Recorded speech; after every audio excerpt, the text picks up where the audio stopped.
Hello friends, I am C Vardhaman Nagar. ध्यान से सुनना सर। इससे पहले अपन ने इंटर की सर जनवरी वालों के लिए MTP RTP marathon revision lecture सब करवा दिए। ये सेकंड एमटीपी है सर, और सेकंड एमटीपी में भी हमारा जीएसटी वाला पार्ट बचा है। इनकम टैक्स वाला पार्ट तो हमने करवा लिया सर। तो लेट्स स्टार्ट। जीएसटी वाला पार्ट सॉल्व करते हैं। आपसे सिंपल इतनी रिक्वेस्ट है कि लाइक करना और फ्रेंड्स को शेयर करना।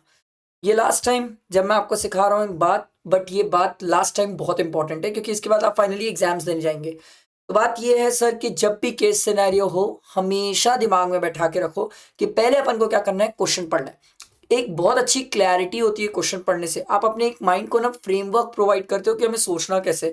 फिर आपका दिमाग ना उसी से रिलेटेड चीजें सोचता है उस क्वेश्चन में। तो उससे जो माइंड की प्रोडक्टिविटी है वो बहुत जबरदस्त होती है, बहुत काम आती है एग्जाम्स में। ठीक है, मैंने ये पहले भी बहुत बार रिपीट किया, बट मुझे लगा कि एक लास्ट बार और कर देता हूँ, माइट बी पॉसिबल बहुत लोगों को इससे हेल्प हो जाए। ठीक है, based on the fact of the case scenario given above, choose the most appropriate answer to question number 1 to 5। ठीक है भाई, क्वेश्चन 1 क्या है? Donation made by Anushka to Netra Jyoti charitable trust. अब वो पढ़ना पड़ेगा सर, किस टाइप का डोनेशन क्या है। तो एक तो मेरे दिमाग में डोनेशन वाली बात आ गई, मतलब एग्जामिशन वाली बात है। Which of the following statement with respect to sponsorship fees. Sponsorship जब मैं पढ़ता हूं तो मेरे दिमाग में रिवर्स चार्ज आता है। ठीक, फिर determine the nature of supply, मतलब कंपोजिट या मिक्स्ड, ऊपर क्वेश्चन में ये मिलने वाला है मुझे। Out of all the payment receive by Anushka in the month of October, value of exempt supply. तो एक तो वैल्यू ऑफ एग्जेम सप्लाई का भी क्वेश्चन है सर। ठीक है, उसके बाद the value of machine, value of supply chapter का भी क्वेश्चन है। तो लेट्स स्टार्ट। मैंने आपको पहले भी एक टेक्निक सिखाई थी, जो क्वेश्चन पहले होता है उससे रिलेटेड आंसर भी आपको पहले मिलता है। अब देखो मैं आपको प्रूव करके दिखाता हूँ। पहला क्वेश्चन क्या है, डोनेशन से रिलेटेड है। अब देखना इसका स्टार्टिंग में ही मिलेगा अपन को। पढ़ते, Anushka registered under GST in the state of Madhya Pradesh, is engaged in supplying multiple taxable goods and services. She has undertaken the following activities transaction in the month of October in the current financial year. ठीक है भाई। Donated some money to Netra Jyoti charitable trust. देखो देखो देखो, पहला point, donated some money to Netra Jyoti charitable trust Madhya Pradesh in the memory of her late mother. The Netra Jyoti Charitable Trust constructed a room in the school run by it from such donation and wrote, क्या लिखा है sir, donated bye miss Anushka in the memory of her mother. Sir in the memory of her mother है, कहीं पर भी वो अपने business के बारे में कुछ नहीं बता रही है, कोई भी पब्लिसिटी नहीं कर रही है, फिलेंथ्रोपिक पर्पस है। इसीलिए सर ये जो डोनेशन है, इस डोनेशन को हम सप्लाई ही नहीं मानेंगे। जीएसटी की तो बात ही नहीं है sir, not a supply at all, ये सप्लाई ही नहीं है। आई बात समझ। अब देखो दूसरा स्पॉन्सरशिप था, ऊपर देखो दिखाता हूं मैं आपको। Organized a seminar in an Indore which was sponsored by Vivian Cricket Academy and LLP. Anushka received a sponsorship fees of 1,50,000। Sir कोई भी पर्सन स्पॉन्सरशिप सर्विसेज प्रोवाइड करता है किसी बॉडी कॉर्पोरेट या पार्टनरशिप फर्म को, पार्टनरशिप फर्म में LLP भी include होती है, तो उस केस में रिवर्स चार्ज है। रिवर्स चार्ज में वो पार्टनरशिप फर्म, बॉडी कॉर्पोरेट, उन लोग पे करेंगे सर। तो आओ, सेकंड क्वेश्चन यही था सर। तो स्पॉन्सरशिप का पैसा कौन देगा भाई? Vivian cricket academy. अगला देखो sir, determine the nature of supply and the applicable rate of GST for the packages.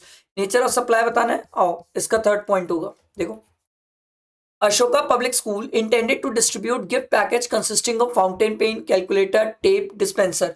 अलग से समझ आ रहा है सर, सब चीजें अलग अलग हो सकती थी, एक साथ सप्लाई किया है, सिंगल प्राइस चार्ज किया है, तो उस केस में ये हो गई मिक्स सप्लाई। और मिक्स सप्लाई है तो रेट कितना होगा सर? 18%। कहाँ गया यार, ये रहा, मिक्स सप्लाई 18%। अब अगला था वैल्यू ऑफ एग्जेम्प्ट सप्लाई। देखो अगला देखो, receive the following payment during the month of October. देखो, earn 1,60,000 by performing the western dance. Sir western कहाँ से आ गया? क्लासिकल ये हम एग्जाम कर देते हैं। ठीक है, वेस्टर्न कहाँ से आ गया? वेस्टर्न इंडियन सिनेमेटिक कंसर्ट इन इंदौर, ये तो टैक्सेबल है sir. Earn 50,000 for renting of space. Renting तो आंख बंद करके टैक्सेबल, सोच ही क्या रहे हो, कमर्शियल है। Receive 70,000 for supply of farm labour, यही तो एक लौता एग्जाम्प्ट है। तो हमसे अगला क्वेश्चन यही तो पूछा था सर कि एग्जाम क्या है, ये बता दो। तो हमारे लिए एग्जाम क्या हो जाएगा? बी वाला। उसके बाद अगला क्वेश्चन देखो, value of supply of machine. आओ, value of supply of machine. Supplier supplied machinery with a basic price of 45,000 before TCS. Sir TCS तो हम वैसे भी नहीं लेते, टीसीएस वैसे भी नहीं लेते, अगर वैल्यू में होता तो हटा देते हम। tax collection at source under Income Tax Act 1961 on the said machinery of 2500.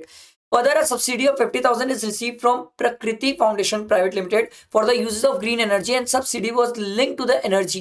अब मेरी बात ध्यान से सुना, यहाँ पर बहुत सारे लोगों को क्वेश्चन आएगा, सर आपने ये सब्सिडी का ट्रीटमेंट क्यों नहीं किया? रीजन है सर, जो ये सब्सिडी मिली है ये रेवेन्यू नेचर की है सर, ये मशीन से रिलेटेड सब्सिडी नहीं है, इसीलिए मशीन की वैल्यू में एडजस्ट नहीं किया, नहीं तो करता तो हमारे लिए वैल्यू ऑफ मशीन कितना हो जाएगा? 45,000।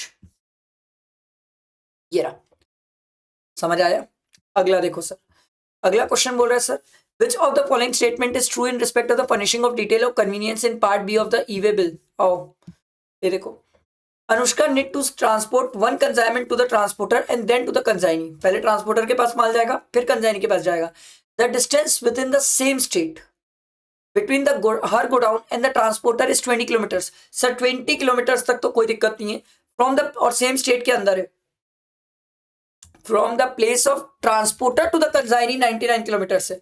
भैया तो देखो, उसके पास से ट्रांसपोर्टर तक जा रहा है वो तो 20 किलोमीटर है, सेम स्टेट के अंदर है। ट्रांसपोर्टर से कंसाइनी जा रहा है, तो हमसे तो यही पूछा ना, क्या ट्रू है part B of the e-way bill में मेंशन करना।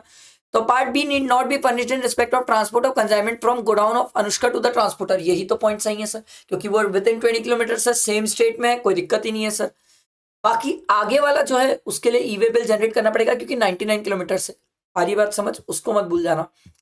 अगला देखो, while filing return for the month of November, a firm Vedika and company registered under GST generated e-way bill challan. Sir ई चालान की वैलिडिटी कितनी है सर? 15 डेज, हम पढ़ के आए सर। तो डिटरमाइन द वैलिडिटी ऑफ ई चालान, तो 5 को बनाया, जनरेट किया, 15 डेज ऐड कर लो, 20 दिसंबर सर। आया समझ? अगला देखो, विकास निगम limited, a public sector undertaking has placed an order for the Bharti Steel registered in Bokaro, Odisha, for the supply of 70 iron shield, each costing 12,000. बाप रे, ठीक है, exclusive of GST. However, the supply will take place in 3 lots, 10, 20, 40 shields on different days. Determine whether tax is required to be deducted under GST by the Vikas Nigam Limited on the above order. Sir हमने बोला था sir 2,50,000 से अगर exceed किया तो TDS की बात आएगी, और यहाँ तो पब्लिक सेक्टर अंडरटेकिंग है तो ऑब्वियसली टीडीएस की बात है सर। तो यहाँ पर टीडीएस तो है, तो पहला पॉइंट तो बाहर ही हो गया पिक्चर से कि टीडीएस नहीं है। फिर TDS is to be deducted on the third lot of 40 shield only as the value exceed 2,50,000। Sir 40 lots पे क्यों सर? बाकी 10 और 20 का क्या होगा? ठीक है, टोटल में वैल्यू तो 8,40,000 चले गई ना sir. TDS is to be deducted on the entire order of 70 shield, यही सही है सर। और अगला भी पढ़ लेते हैं, TDS to be deducted on supply of second order। नहीं सर, ये तो पूरे में, क्योंकि पूरे की एग्रीगेटिव वैल्यू 2,50,000 से एक्सीड कर रही है सर, तो TDS तो डिडक्ट होगा सर। आया समझ? ये मैंने आपके जीएसटी के एमसीक्यूज करा दिए। अब जीएसटी के जो डिस्क्रिप्टिव वाले पार्ट है वो नेक्स्ट वीडियो में अपन करेंगे, ताकि जीएसटी वाला पूरा पार्ट कंप्लीट हो जाए, आप लोगों की एमटीपी कंप्लीट हो जाए। ठीक है, जितना हो सके फ्रेंड्स को शेयर करना और लाइक करना। ठीक है, चलो, थैंक यू।